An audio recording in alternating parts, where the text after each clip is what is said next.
Hello, my soul seeking friends. It's Shanna. Thank you so much for listening to Sense of Soul podcast. Enlightening conversations with like minded souls from around the world, sharing their journey of finding their light within, turning pain into purpose, and awakening to their true sense of soul. If you like what you hear, show me some love and rate, like, and subscribe. And consider becoming a Sense of Soul Patreon member, where you will get ad-free episodes, monthly circles, and much more. Now go grab your coffee, open your mind, heart, and soul. It's time to awaken. Today on Sense of Soul, I have Gal Ezra. He is an entrepreneur that has a passion for helping others. Since Gal was a child, he would speak to people of all ages about business, spirituality, and would offer advice even to adults. Gal had a clear purpose in his life. It was not to be a firefighter or an astronaut, but he wanted to work with his dad, a Sense of Soul favorite guest, Meir Erza, international entrepreneur with million-dollar businesses and clients across the globe. Gal, a successful entrepreneur himself, by the age 25 had established his first million-dollar company. And today he helps others achieve their success while working closely with his father at Guaranteed Prosperity, where they give you the tools to polish you. Tools for business, for money, for life, relationships, children, for mindset and spirituality. Tools to actually prosper in your life. Their live training, webinars, coaching, and courses have one mission: to create a golden age of prosperity for the world. And Gal is with us today to share his journey and to offer you some words of wisdom. Hi, Hey, how are you? good. How's it going? Very, very good. So nice to finally connect. I know. Nice to meet you. You're just a younger version of your father, I see. That's funny. The newer model, the newer model. Yeah, there you go. Thank Yeah. you. No, but he's unbelievable. And he also really loved the time with you. So thank Yeah. you for that. Yeah, I enjoyed him as well. And I mean, the dynamic between your dad and yourself, and that really hit my heart because, my dad passed away a few years ago, and I worked with him probably about 20 years of my life. Wow. My brother did as well. And, Mhm. we learned a lot of good things. And I fought against a lot of that stuff when I was younger. I'm like, why do you want Yeah. me to go to school to learn about technology? That doesn't mean nothing to me.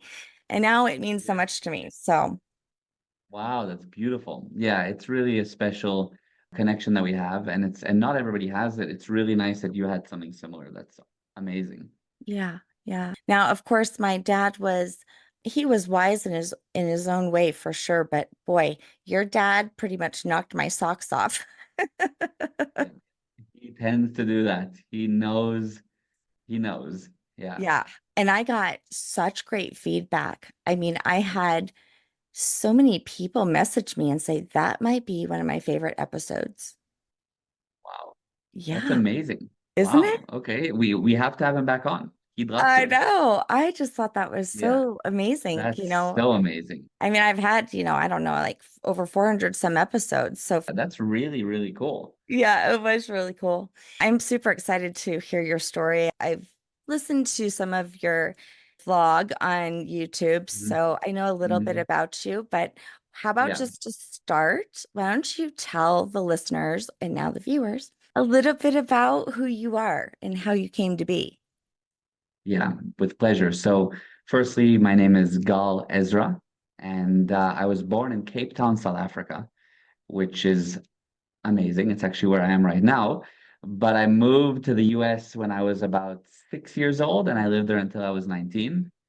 Both my parents are Israeli, so that's the accent. The accent's the first thing that everybody asks about because it doesn't sound fully American. It's definitely not South African, so it's a mix. Hebrew was my first language, but now I've been back to living in Cape Town for many years, for about 13 years. Got here as a 19-year-old, knew no one. Pretty much my grandparents were here, so I was living in my grandma's spare bedroom, had nothing, and I kind of was like, all right, I gotta set something up here. I gotta start something. So, starting from nowhere, pretty much, I used the knowledge that I have and started to just get out there, meet people, communicate, make connections. And one thing led to another. And within about 2 years, I started a business that does events, music festivals, actually. Very small, tiny, Yeah. and they ended up growing to being some of the biggest in the country. And we were seeing 40,000 people a year through our doors, and started another business that does finance, so different space entirely. I do property related things. But what I really, really love the most is the work that we're doing at Guaranteed Prosperity, which is really working with people to help them. And I really feel it's an obligation that I have to Mm. help other people because I had that, and that's what I felt was the key to my success is the knowledge that I had. And so I have businesses going right now, but I actually am actively working to get to a point that I can dedicate more and more time towards helping people. Wow. You are your father's son. Yeah, yeah, 100%. Look up to him very much. Yeah, yeah. I love how you said obligation, or I think it's interesting that you said obligation because I hear this a lot lately that Yeah. people are really being called to do very deep work to help humanity find that spark within themselves. Yeah, I think that what's interesting for me is that, you've met my father. You mentioned it was a very loved episode. He's an amazing guy and he knows a lot. And he was one of the keys of knowledge that I had. And I had sort of somebody to coach me, which came in the form of my father. And I had knowledge that he was teaching and some other knowledge as well. But really, we can say that that was massive pillar and a large portion of it his support. And that support didn't come in the form of money. My dad said, look, you got to make it on your own, but I'll give you the support of knowledge. Mm. So when I basically made it on my own, I realized I don't know how people do it without help. You cannot do anything alone. That's when I realized that if I made it and I looked around at the people I know and just people around me, and I see that people are really struggling and people are hit every day in a very, very tough universe that's basically designed to knock you down and confuse you and create mental turmoil left, right, and center. I realized, okay, if I know, it's my responsibility to help. And I feel that that's the highest value that a person has is his ability to help. People do things for many different reasons. Some people do things for the money, some people do things because whatever. I look at things as the highest thing is a duty, right? Like if you look at the amazing things that certain people in service, like the military and the service, what they do it for the duty. It's not for the money, it's not for anything else. That's the highest calling is a duty. And so to me, it seems like a real duty to help if you know how to. It's like a doctor on a plane that knows how to save the patient or the person, and he Right. doesn't do it. Well, I look at our country, okay, America. It actually was built really on like Freemasonry. Most of the founding fathers were a part of this like secret society, but yet most of the people were Christian Mm, and did not yeah, know the wisdom yeah. they were holding. And Mm, I thought about this with you and your father, not secret society, but I thought yeah. about how he found, wow, this really works. This is really working with my clients. I'm going to share this with my children, which he's such a family man. I love that part about him. He Yeah. talked a lot about his sons and his grandchildren. But then he was like, this isn't just for us. We should teach and share this wisdom with other people too. And Hmm. that's how I feel that the world should be. It shouldn't be exclusive knowledge. It shouldn't be hidden wisdom, which that has been for millennia.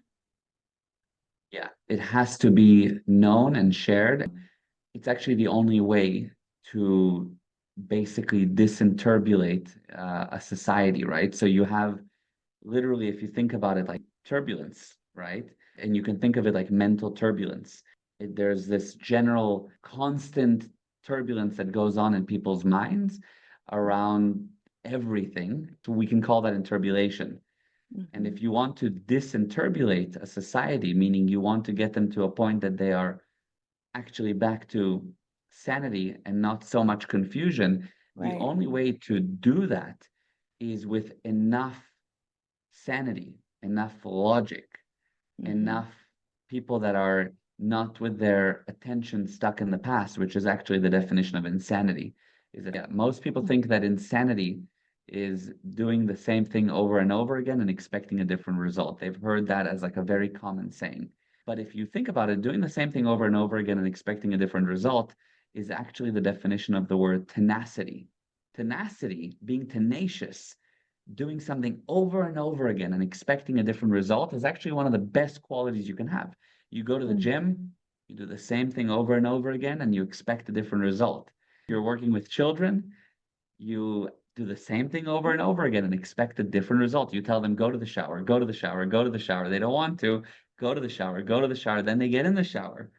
Then you need to tell them, get out of the shower. Now they don't want to get out of the shower, get out of the shower, get out of the shower, get out of the shower. You do the same thing over and over again, expecting a different result. If you go to work every day, you go in again and again, and you expect a different result. That's actually tenaciousness. Mm. Insanity is attention stuck in the past. That's the actual workable meaning of insanity. Because when you have attention stuck in the past, it's like driving forward while looking at the rear view mirror. Most people have most of their attention stuck on the past, and most people don't see most of what goes on around them. Most people's attention is stuck on the past. It's very interesting. The more you notice that in people, you'll see, wow, they're not actually seeing me. They're seeing what I remind them of. So true. And even They're not. all of the habits that they have, right? And the patterns that they're Mhm. living, even unconsciously. I think that, 100%. oftentimes I'm called stubborn because I guess I am tenacious. I'm sometimes so persistent and I'll just keep trying and keep doing until I get it right. Yeah, it's a good thing. And I used to just say it was my stubborn Taurus because I'm a Taurus, so it just explained who I As was. am But I. As am I. oh, are Yeah. you? Yeah. Yeah. Oh, all right. So Yeah. this can be a Yeah. positive thing. It's 100% a positive thing. And if you look at most successful people, they are extremely tenacious. But Mhm. also, their attention is not stuck on the past. If something bad happens or good, it happened and done, moving on forward. They're Mhm. very good at putting the next second there. In a world that's sort of interbulated, right? As I was saying, Mhm. where most people's attention is stuck on the past, the only way to have enough sanity to tip the scales is with people, with help. Yeah. It's a game of numbers. It doesn't even take too many numbers, but it just takes enough numbers of people that are sane, that have the knowledge, that have the resulting control to bring about more and more sanity in society. And Mm. so it's imperative to get the knowledge out, as you said. It's imperative. Wow. I don't think I'll ever look at the word insanity and sanity the same again. But it is Yeah. true. And I think that you said something else at the very beginning, that these systems have been set up really to keep Mhm. us small and to enable us to live in this limitless way. Yeah. Yeah, absolutely. It's really, really, really interesting how you can live with an amazing amount of creation. One of the best drills that anybody listening or watching can do is just to put the next second there, to just decide what the next second is going to be. Just put it there. Just One one second second. into the future. Just one Okay. second because and then try two. But one or two, that's really a good thing. Just the next second, the next second, the next second, you put it there, you put it there, you put it there. Which Yeah, leads you to being extremely present.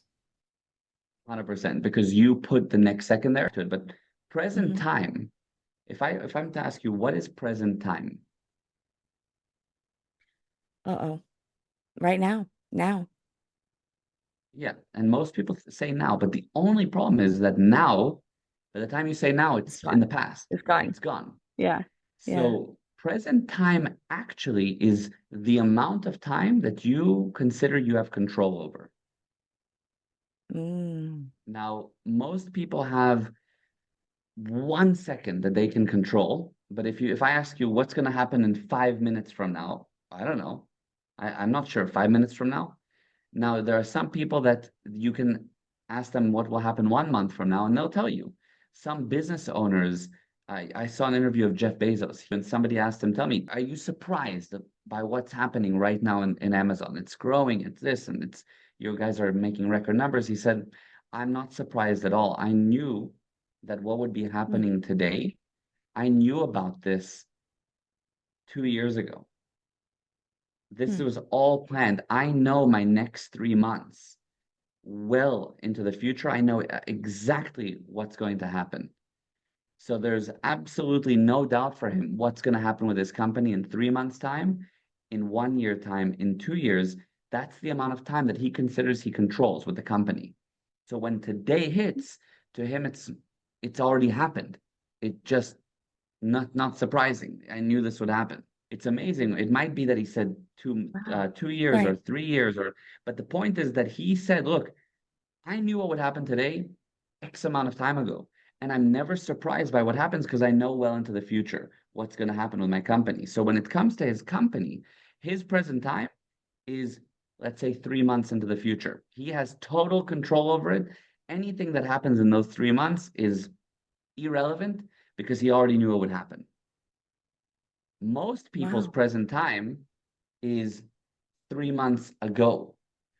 That's the only True. time they think they can control is their 3 month past. Being here right now is Mhm. impossible because most of what they feel they can control is their past. That's why their attention is so stuck on it. Really, they feel that that's what they can control is their past. So what you are trying to do is be in present time, which means the amount of time I can control. Let's say, can I control the next 1 second? Yes, put it there, put it there, put it there. And that puts you into present time. If you walk down the street, you can think about it as instead of looking at a tree, think about it just for the fun of it, of shooting out almost like beams at the tree. Just imagine putting out like Yeah. light beams and putting the tree there. Whatever you look at, think of it as you're like beaming out, just an imaginary exercise, different things around you. Yeah. Like, oh, I'm beaming at this mouse. I'm putting lots of light onto the mouse and then look at it. So what you're actually doing is you're putting things there and then you see them. Wow. It's just an I see. exercise for putting you a little bit more into what can you control now. And really, I mean, some scientists now and believe that that is actually what we're doing. We are seeing what we are expecting to see. Yeah. So yeah, and that's very true. So I mean, it's a great exercise to do, but you're right. So here's the thing.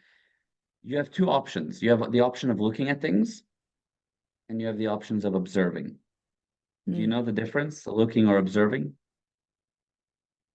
Maybe one is conscious, one is not, maybe. Okay, okay. Meaning, what do you mean by conscious Like, versus? well, like if I walked past the park a million times, I may have saw everything there. But if I would Mhm, have been consciously walking past, I may have noticed a leaf that's actually moving, mhm. or, Yeah. But or would you even be the looking sun, at the leaf or would you be observing it? observing it Okay, why? Why is that observation? because I became present with it, because I was looking for it. So you were looking for it. Mm. Mm-hmm. Okay. I'm asking you because I'm actually asking the listeners to think with it, right? You're in as far as I'm concerned, you're the listeners, all of them, and the viewers. So I'm Yeah. asking you, but really I'm asking them to look at that, right? If you think about looking versus observing, how it works is this. Let's say I have this bottle cap, and if I look at it, how we all know that we look at things is there's light that hits it, bounces off it, and goes into my eye, and I've looked at it. Mm-hmm. That's how most people see. Observing, what observing is and how you actually see things is what you mentioned now. You put it there. I put the cap there first. Mm-hmm. Then Oh, the light hits it. Then I see it. That's observation. wow. That's what you were touching upon when you mentioned that some scientists are onto it. And I haven't even seen that study, but that's they're onto something.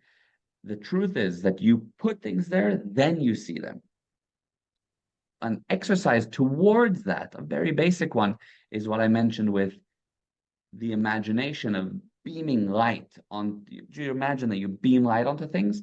And that gets you into practicing observation, Mm. which means putting it there first and I then can seeing it. totally see how that would work. That's an amazing exercise.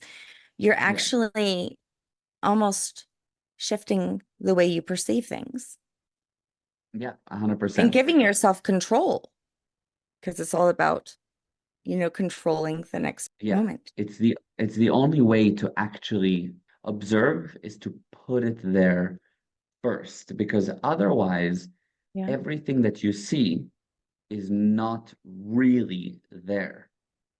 If you think about it, let's take it to the extreme, right? If there's a star in the sky, we learned when we were young that the star that we see in the sky is not actually there because that light that came from millions of years away, light years away, and then now we see the light. And by the time we see the light, the star is actually not there.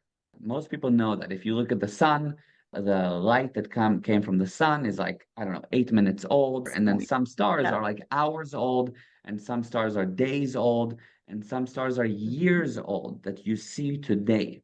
And the star that you think you see has actually shifted, and it may not even be there. It may be exploded today, but it's just so far away that it took a very long time for the light to travel. Okay. Mhm. If we take something that we see 100 miles away, by the time the light hits us, seconds could have passed. And the reality is that what's on the other end of it, what we think we saw, it's not actually how it is based on what we're seeing it Mhm. as now, because a few Yeah. seconds passed. So it could have changed, it shifted, something changed. If I see something that's 5 miles away and it took 1 second, let's say, for me to see it, probably a little less, it's still Mhm. different than what I'm actually seeing. Mhm. And all the same, if I'm seeing something that is this close to me, like the bottle cap, and the light bounced, and I see it in what I think is a split second, but it's actually not, it's still the bottle cap I'm seeing has changed by the time I'm seeing it. Meaning that people say, oh, the world around you is an illusion. Well, why is it an illusion? Because everything you're seeing is not really what you're seeing.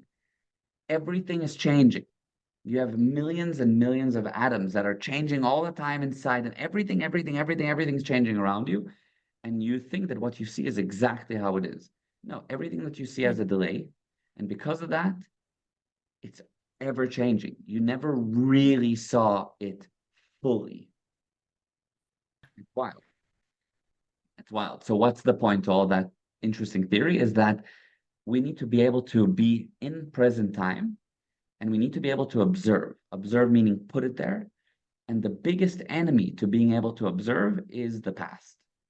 Because you assume that the things that you have gone through or think that but actually it's changing. So it can't be the same. 100%. And the past changes just as much. And the past is not real. And the fact the past, your past doesn't exist. This is Right. something that's a very bitter pill to swallow because having a past is like having your favorite photo album of all time. If I were to go to your phone right now and delete all the photos you've ever taken in your phone, it would be like, no, it'd be terrible. Like, what do you like? You imagine your phone, you lost all your photos of your family and of your pets and of your friends, and it's all gone. It'd be like terrible.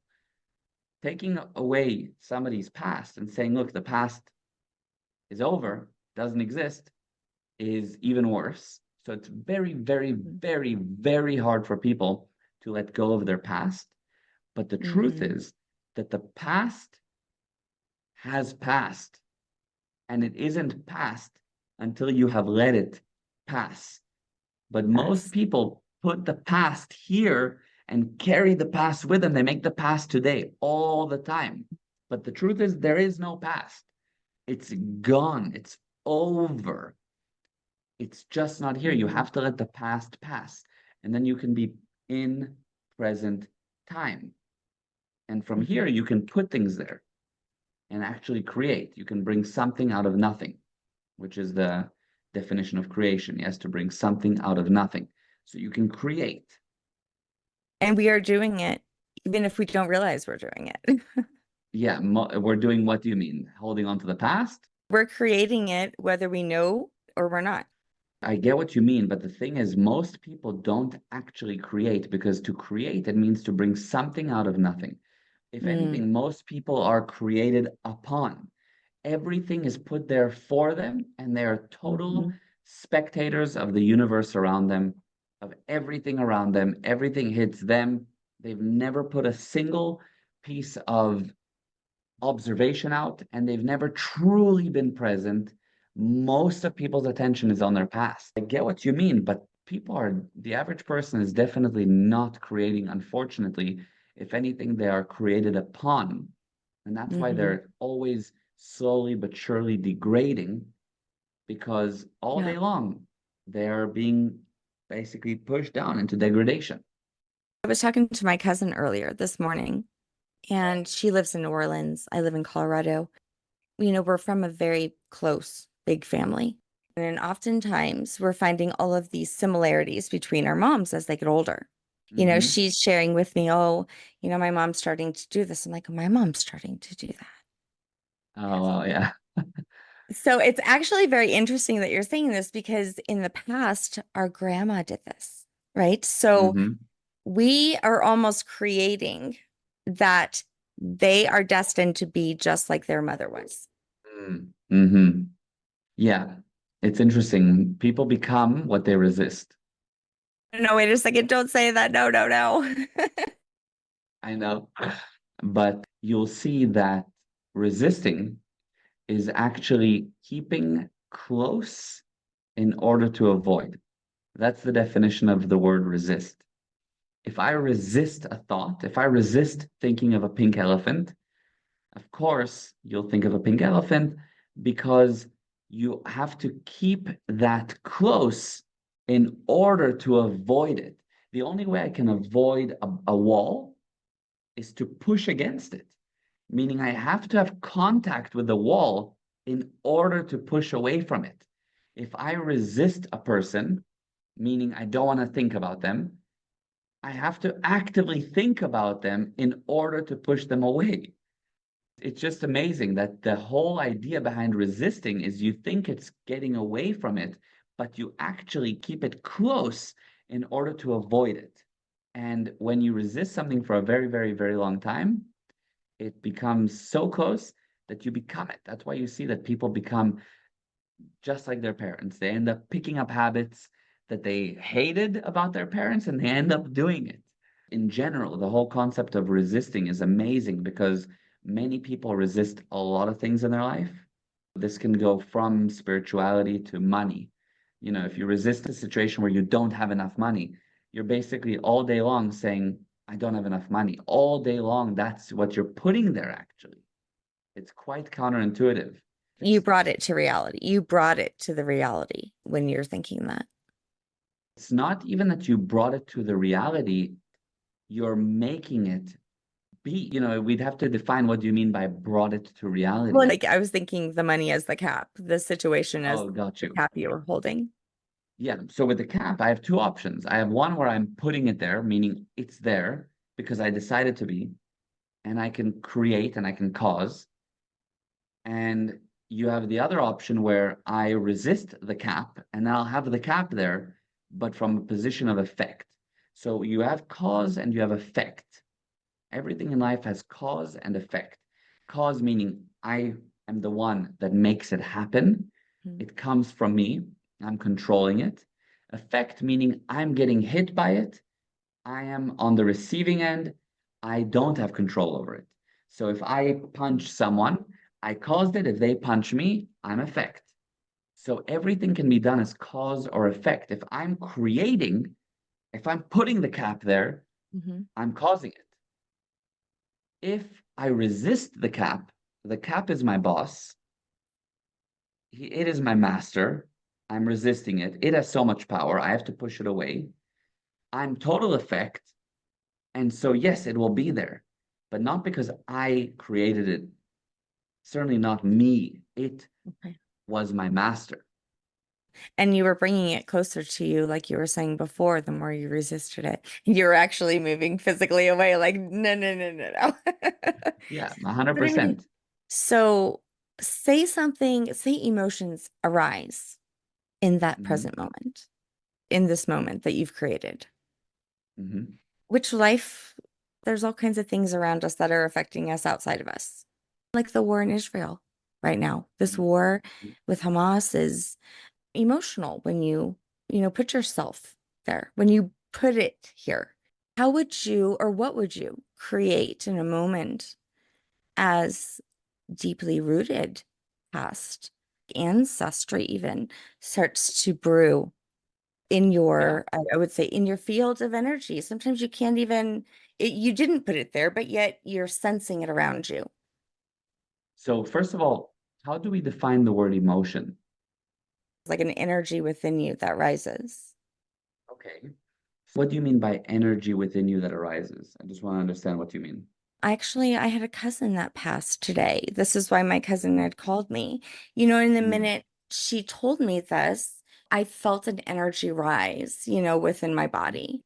And of course, I felt the emotion. I allowed myself to, but then I haven't carried it on to our conversation. So I was able to control that and bring myself present with you. But for me, it was an energy that was rising. Okay, so you say you felt the emotion, Hmm. but then there was an energy that arose. So for sure that one of the symptoms or one of the things that you might see, one of the manifestations of emotion is a physical sensation of some sort. Hmm. But what is emotion that caused that?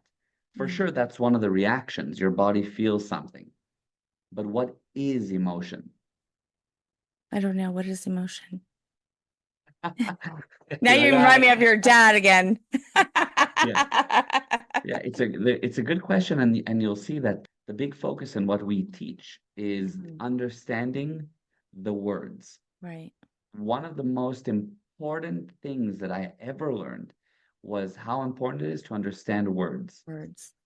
And why? Because words are specific, and no two words in the English language are the same. And if you Mhm. don't understand the words, then you actually cannot understand the idea, what's being Mhm. spoken, because a sentence is a idea, right? It's a complete thought. That's what a Mhm. sentence is. It's a complete thought. And if I don't know one of the words, I can't understand the sentence. And if I can't understand the sentence, I lose myself in the subject, and then I have problems with the subject. I Yeah. don't totally get the results I want in the subject. And as simple as it sounds, it comes down to the words. Mm. I, for example, never studied law, but one of my business partners was a certified lawyer. And he would come to me to read contracts because I insisted to look Yeah. up the words of the contract. I want to understand the contract. And same thing for anything that I've ever studied. I want to know the words. If I know the words, I can bring results in that area, and that includes spirituality. So, very important to insist on the words. That's why I gave you the definition of insanity, creation, resisting, etc. So, emotion is simply one's ability to handle motion. How well can one handle motion? If I throw a tennis ball at you, do you run away from the ball? Then you'd be in fear. That would be your reaction to that motion. I throw the tennis ball at you and you catch it and grip it really hard. That's how you would handle that motion. It's probably anger. If I throw the tennis ball at you and you catch it without much interest at all, that's how you'd handle the motion. Probably you're a bored type of person, which is fine. There's people that are chronically bored. If you caught the ball and you caught it and were interested, but you first looked around to make sure that it's okay that you were the one that caught it, and before you dare throw it again, you will make sure that it's a safe space to throw it. That's okay. You're probably conservative. It's quite a conservative way of handling motion. And if you catch the ball and you think, oh, wow, and you throw it back at me, that's how you handle motion. You grow it, you expand the motion, then you're enthusiastic. And how one handles motion, a tennis ball is a very simple example, but you can see many different people handling different types of motion in different ways. So two people can hear the same piece of bad news. And for one person, that motion can cripple them for 3 weeks. And for another person, they can take it on, handle it, and do a podcast interview. It's another way of handling emotion. So it's a different emotion. Now, like anything in life, if you lose control, meaning you can't handle motion, because control, it's not the definition, but one of the characteristics is if you can control, you can handle motion. If I can control the car, I can handle the motion of the car. The more you want to gain control over a subject, you need to actually increase your knowledge in order to have control. If I teach you how to drive, you'll drive better, you'll control the car. When people learn about what is the mind, what is emotion, how do you handle motion, what is the spirit, what is a thought, etc., etc., etc. A lot of basic data to learn. What is the conscious and subconscious? What does it really mean? What's the difference for real? Actual definitions, actual characteristics of each. Once you learn these things, you gain control, and therefore you have emotion that is under your control. So it really comes down to knowledge. I was speaking to somebody today at work that was going through quite a lot, and I was saying to her, look, the only way that I know to help you is you need knowledge. Mhm. You have to learn. There's a body of knowledge to learn around spirituality, around the mind, around the conscious and subconscious, around emotions, around control, around present time, around sanity. You Mhm. have to learn. And if you have any issues in any of those areas, it's a surefire sign that there's something to learn. I feel like most of my life I lived in ignorance. I Mm-hmm. really did because I trusted what everybody told me to believe and what to Mm-hmm. do. And the sky is blue. Okay, it is. Okay, I Mm. believe that. You know, Yeah, this God is this. Okay, I believe that. I'm told to believe that, you yeah. know. And again, many of that is living in the past. True. Because in this Mm-hmm. moment, how do I know that is true? Yeah, The sky is yeah, not blue right now, actually. yeah, yeah, It's yeah, actually dark. exactly. It's black. It looks like I'm gonna have a storm. Yeah, But, right. but Yeah, it's yeah, just so true. And knowledge is power. People have always said that. But you're right. We're going around speaking of things we don't truly understand the depth of what we are speaking. true. Most people don't understand. If I speak to most people and I ask them just upon a little bit of questioning, what Mhm. is the spirit? What is it? What's the definition? Now, your father did ask me this question, and I would have to say I did answer inevitable that it cannot be measured. And Hmm. he did go into great depth with it and blew almost my brain off of my head. Yeah, yeah. Even what you just did with emotion. And as you were speaking, I was connecting to what I was physically feeling. It was emotion. There was motion of energy happening in my body, rising to get to my brain. It's so interesting that I felt it low and rising. And then when it hit my brain, it was, what do I do with it? Do I allow Hmm. myself to cry right now? Do I allow myself to express itself in this moment, which I did. But like you said, then it was another. decision and choice then that you have to make to, do your whatever your next test is. You can't stay in the Yeah, emotion, which a lot of people I think do. yeah, you remain still under control. Appropriate, Yes. if you're sad, it's not like that's wrong. It'd be weird if you laughed. But if you hear of somebody passing, it's a very understandable feeling to have, oh, I'm sad. Right. And then to say, oh, if somebody laughed, it would be inappropriate. So most people, most of the time, are operating on the incorrect emotion for situations, meaning they value being emotional, and there's a whole big thing on it's okay to be emotional, but in reality, they don't have the emotions that make sense for what they're doing, and that tells you immediately they're missing knowledge. And while you're right that knowledge is power, I know that saying, I would improve it that and say applied knowledge is power. Knowledge that you use and that works, that Mm-hmm. you've implemented. Applied knowledge is power. Many people listen to 10,000 YouTube videos and they listen to all kinds of friends that have sayings and they read books and they do all kinds, but they don't do anything with the knowledge. It's actually worse than if they didn't listen to anything at all because now they have conflicting data. One person said do this, the other person said do that, and now you don't know what's right and what's wrong, and you have all this knowledge sitting in the bookshelf of your mind, but you're not using it. And if you're not using it, where's the power in that? Is it powerful to have a lot of books on the shelf? No. The power comes when you use the knowledge. If people are listening to your podcast episodes in general or to this one, I hope that they take it and use it. Use it a little. Go out there and put some beams of light out. Go out there and have a little less resistance to things. Go out there and think of yourself a little bit more cause than effect. Put the next second there. Handle motion a little differently. Right. Get a little control over your emotions. See how you react. Decide for a second. Am I reacting on automatic here? Or Mm-hmm. is this my handling of the emotion? Then this knowledge is definitely power. But if it's just you listen to the episode and do nothing with it, better not to. So I'm honestly being very careful with my words. But isn't it amazing? Because, and I hope that for everybody listening too, you start to go, hold on, Yeah. do I know what I'm saying?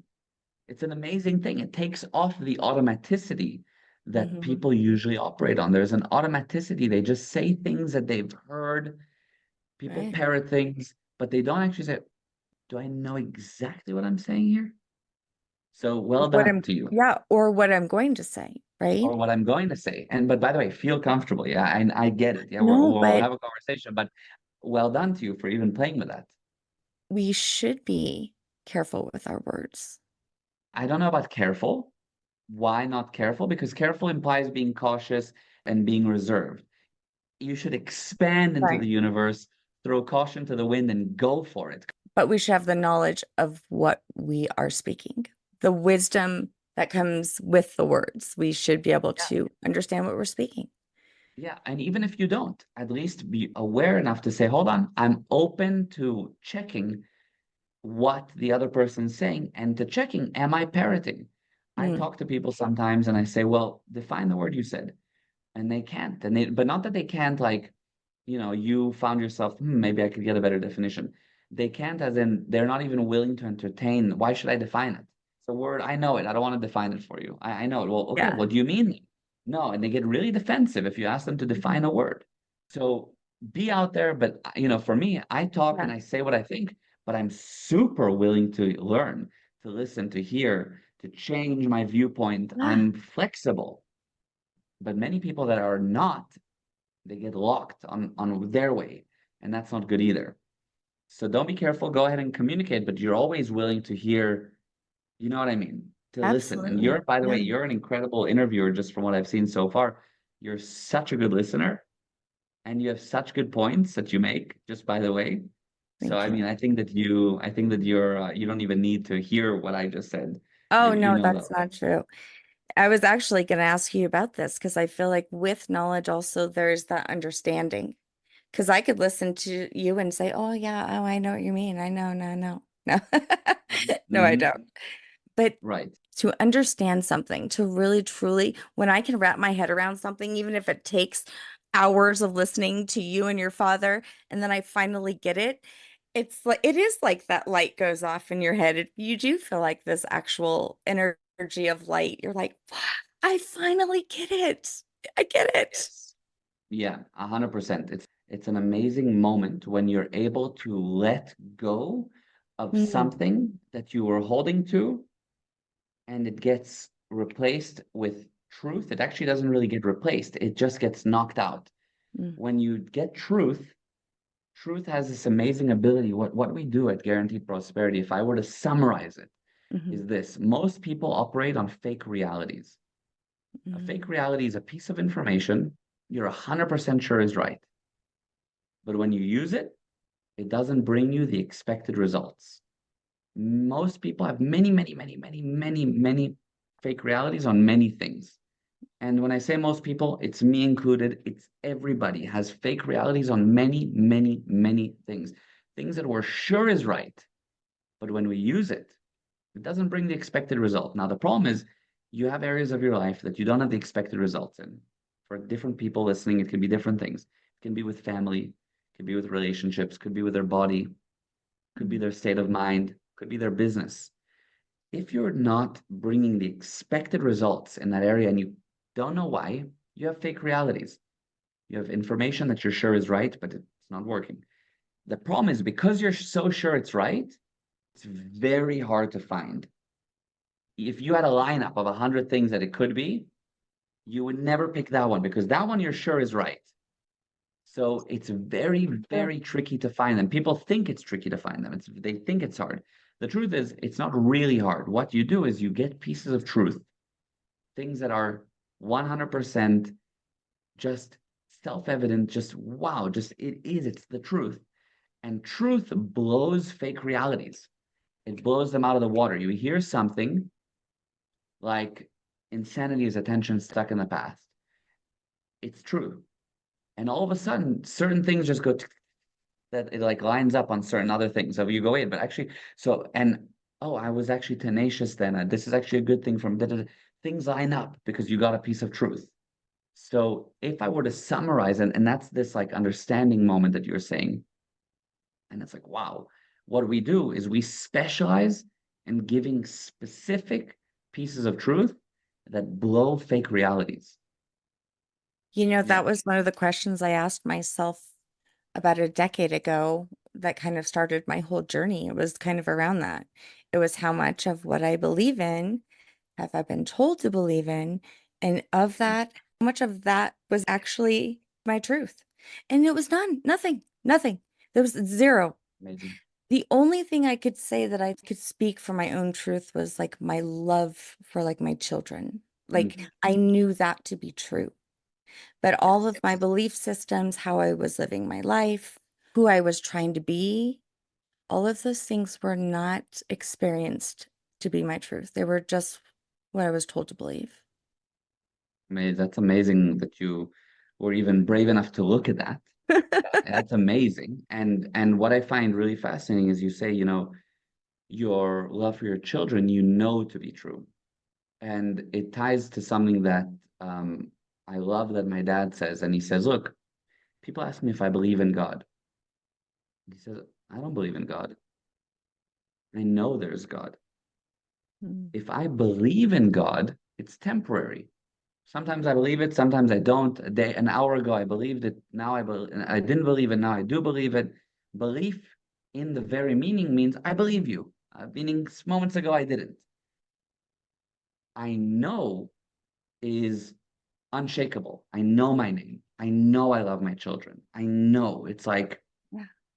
immovable. So what we're trying to also do for people, what you're doing, what I'm doing is I'm getting people to a position where they are the source of the knowledge. They might hear the knowledge I say, or my dad says, and they take it on and they might understand it. And it's wonderful. It's good that they understand it. Once you understand, by the way, you don't have to agree with it. Totally fine. Just understand it. I can understand um, somebody terrible that in history. Doesn't mean I agree with it, but I can understand it. So you Right. understand the words, you understand the concepts, you decide, is it true, is it not? Then it gets to become something that you know. All of a sudden you realize, I know this. I know how to ride a bike. Can't take it away from me. Now I know it. I know. Then it becomes, I'm source over it, meaning now you take that knowledge and you create with it. Now I come up with doing tricks on the bike. I make it my own. I come up with my own way of riding. I come up with my own way of saying it. I come up with my own way of describing it. It becomes mine. Now I'm source over the knowledge. Mm. So, what we say with everything we teach and what almost no group does is we say you have to become source over the knowledge. It has to be yours. If it's not yours, then you are just another slave to another form of knowledge. What he says goes, right? What Meir says goes, what Gal says goes. It's not what I say goes, it's what is true for you and Hmm. what you have become source over. Wow. It's really, really, really key to become source. So you're very right. You need to like check what you believe. And based off of that, see, hold on, what am I just parroting? What do I know? What actually makes sense? Be willing to pressure test it a little and then take it and say, okay, this is what I now understand. That's fine. I've Mhm. understand. I've understood. Now this is what I know. And now here's what I'm source over. And then you apply it in that next second, Mm-hmm. your Mm-hmm. knowledge, your truth. Yeah. What power that is, because you can control that you know. Yeah. Yeah. Yeah. Absolutely. Exactly. Exactly. That's the idea. Bravo. Yeah. Yeah, I Yeah. feel like that light. I understand. Yeah. Wow. Awesome. What you guys are doing is like nothing I've ever seen in the way Mm-hmm. that It you is. guys teach this. Mm-hmm. And it is hard, I think, for some people to wrap their head around it at first. But if they were able to listen, to really listen to what you're saying, there's so much wisdom here and freedom from all of the things that control us like little puppets. Yeah. When 100%. when you know that you have control over that next second that you're putting before you, you're actually directing and driving yourself forward. Yeah. Absolutely. Absolutely. And yeah, and off the back of that, I'll tell you two things. Number one, I know that some of the concepts on a, podcast that's about 45 minutes to an hour long can seem like, whoa, like, I didn't get the full subject. And you're right, you didn't. Each one of these can be a 3-day seminar. I can do a 3-day seminar on the word resist. Okay. We could Right. do a 3-day seminar on insanity is attention stuck in the past. We could do a 2-week seminar on the word observe. Okay. Like there's a ton of knowledge to learn. Hmm. But what we do is for anybody listening is on our website, you can go, it's gprosperity.com. But what we've done is you can go to find areas that are very specific to an area of life that you have an issue with at the moment. It can be family, it can be children, it could be relationships, romantic relationships, Right. friendships, partnerships. It could be business. We have an amazing business class. It could be sales, marketing. It can be spirituality. It can be mindset. And we have specific knowledge that then goes even simpler and ground up on these concepts in those fields. And then you all of a sudden you go, oh wow, okay, I get it. You apply it to areas that are relevant to your life right now. So that's a bit of an easier way to chew on some of these bigger concepts. At the end of the day, we want to see real life results.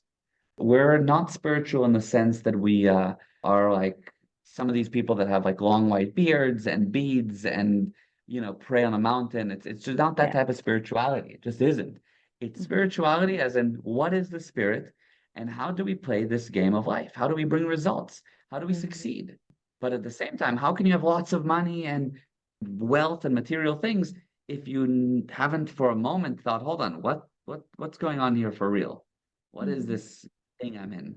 Am I just a body? What is this brain? What is this mind? What is this spirit? How can you even for a moment be actually consider yourself successful if it's just about material and wealth? Yeah. So it's about both. And we Mhm. want to see that what we teach you, as I said, is applied and brings you results, real results Mhm. in that area, whether it's sales and marketing, or whether it's your family, or whether it's your state of mind and, I don't know, getting over a trauma. Is it bringing real results? That's what we look for. Thank you so much for coming on and sharing your Absolutely. wisdom with me and my listeners. I really appreciate it and invite you back anytime, and your father as Yes, we'll well. need to arrange that. Yeah, thank you. Absolutely. You're very, very welcome. Tell everybody Thank you. really quick, one more time, where they could find you, and also share with them where they could find like your YouTube and your podcast with your dad too. Yeah. Our company is called Guaranteed Prosperity. Everything that we do, we have a guarantee on. We want to bring you results guaranteed. And if not, don't pay us, we'll pay you. Now we have a ton of free things. It's not just about pay. We have so much free courses, free content in general. So our website is G, which stands for guaranteed, gprosperity.com. Instagram, gprosperity now. YouTube, put in guaranteed prosperity. And on there, you can find also our live streams and they become podcasts. The podcast itself on Spotify is called The Truth About the Truth.